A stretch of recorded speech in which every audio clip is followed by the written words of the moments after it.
Bem-vindos, internautas, a mais um programa Alvorada Cristã, um programa voltado para a sobrevivência da alma, assuntos relacionados e a proposta espírita cristã. Esse programa é patrocinado pelo Centro Espírita Francisco de Assis de Mafra, Santa Catarina. Hoje nós temos conosco a entrevistada, a Lúcia Balan Cobos, que irá nos falar sobre as experiências espirituais transformadoras, que são também evidências da sobrevivência da alma. Seja bem-vinda, Lúcia. Obrigada. A Lúcia hoje nos preparou um assunto muito interessante. São duas personalidades muito importantes do mundo religioso, Paulo de Tarso e Francisco de Assis. Eles viveram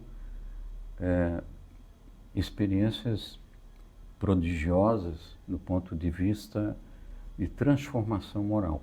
Lúcia, poderia nos falar sobre a primeira dessas personalidades, Paulo de Tarso? Paulo de Tarso, que na verdade o seu nome seria Saulo de Tarso, que foi um judeu e ele era da linhagem dos fariseus. Ele nasceu por volta de 5 a 10 da era cristã.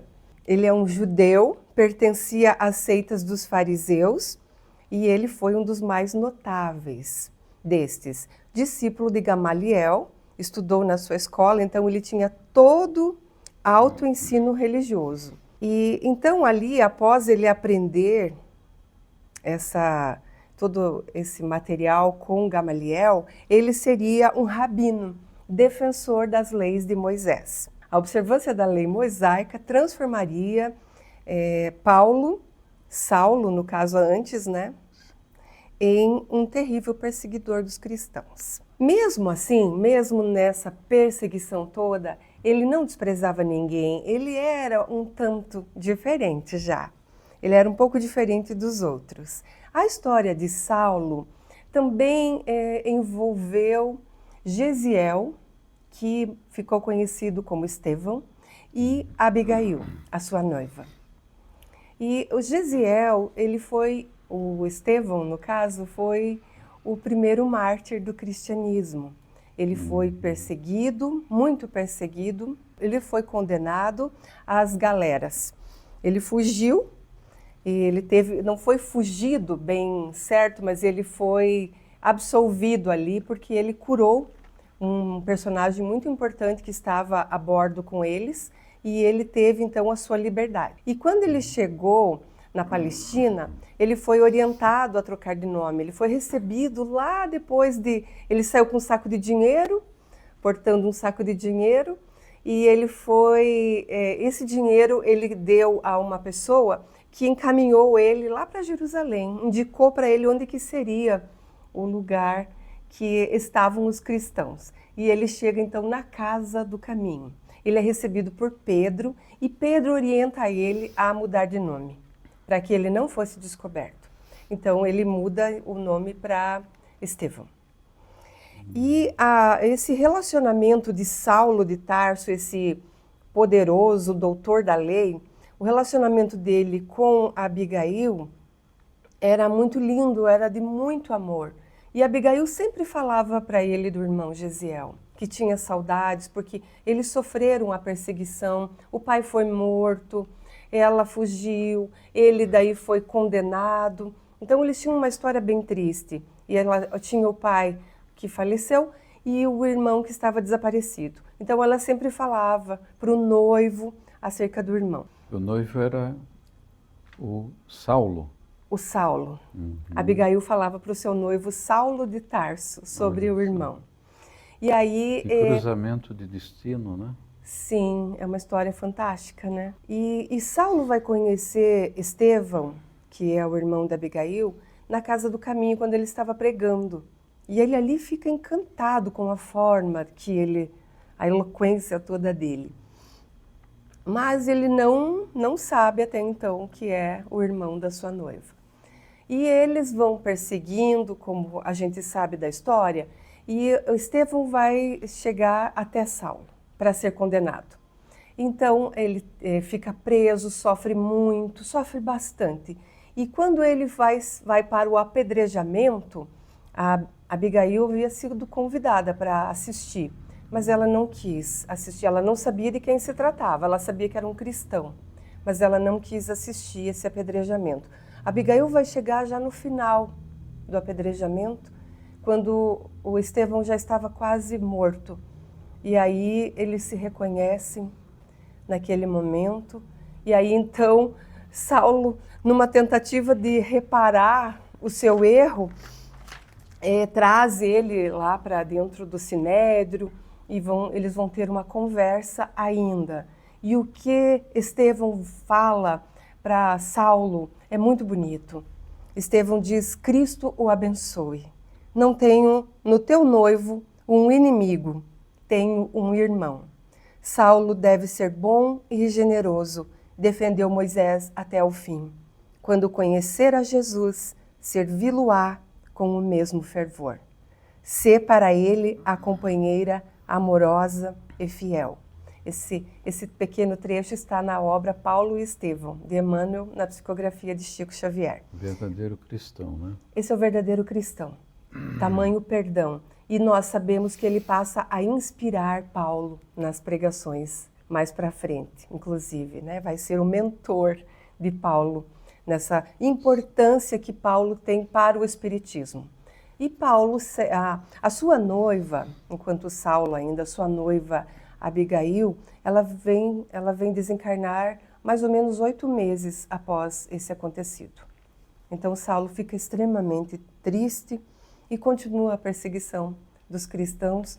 Lúcia, existe um episódio muito, assim, dos mais eloquentes, vamos dizer, da vida de Paulo, que foi a sua entrada à porta da cidade de Damasco.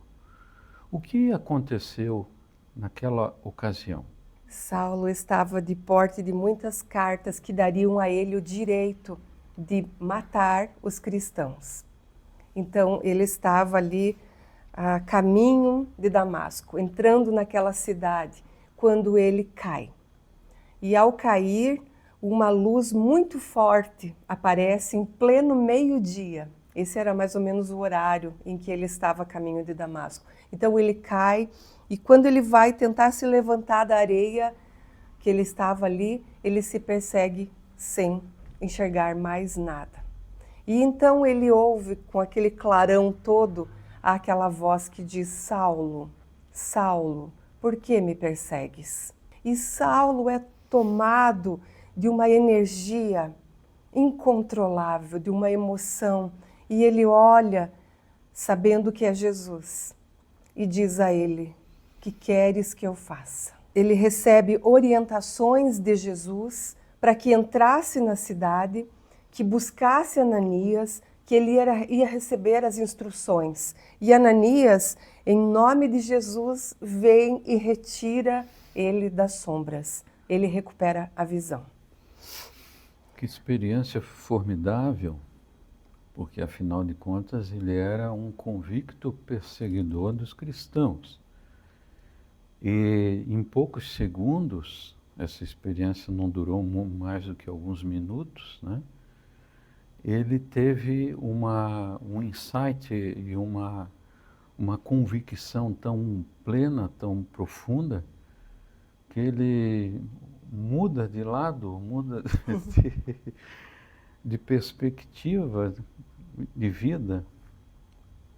Isso é uma evidência da sobrevivência também, né? É uma evidência. E de todo um preparo da espiritualidade para os missionários que vêm à Terra de tempo em tempo, que é o caso de Paulo, de São Paulo, tão conhecido por todos nós. Ele com certeza teve o amparo da Abigail e do Estevão, não estava sozinho nessa missão, e depois também ele somou com os apóstolos do Cristo.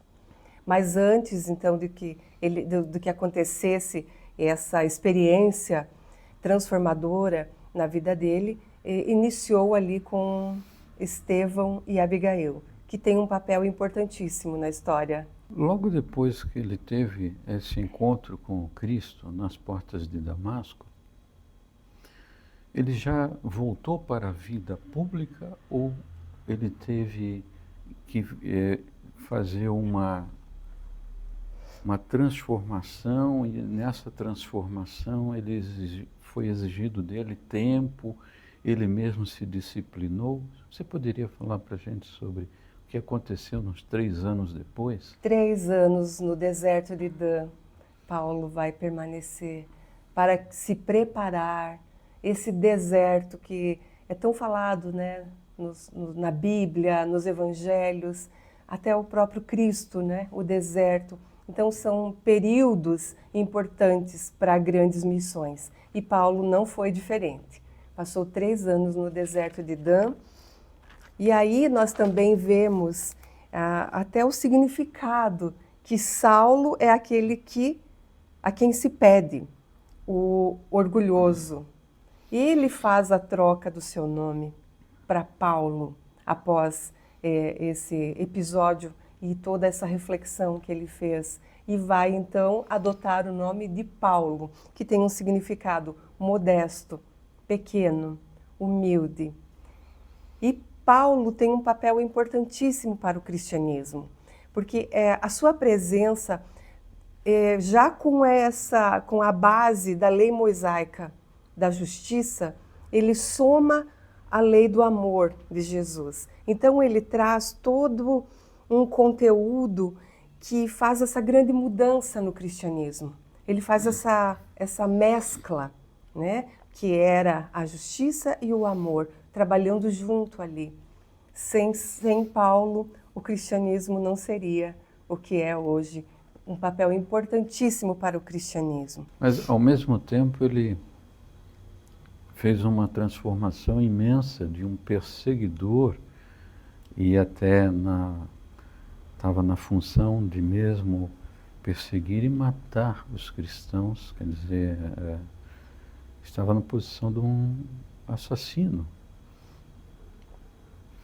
Ele sai dessa posição para um divulgador da doutrina cristã que ensina, acima de tudo, o amor ao próximo e o perdão das ofensas. Que luta que ele não deve ter travado com ele próprio, né? Para ser esse homem novo, né? De perseguidor a perseguido. Foi apedrejado muitas vezes, perseguido, maltratado, sofreu muito pelos próprios que caminhavam com ele, que continuavam rejeitando. Porque para o povo judeu, Jesus não é o Messias.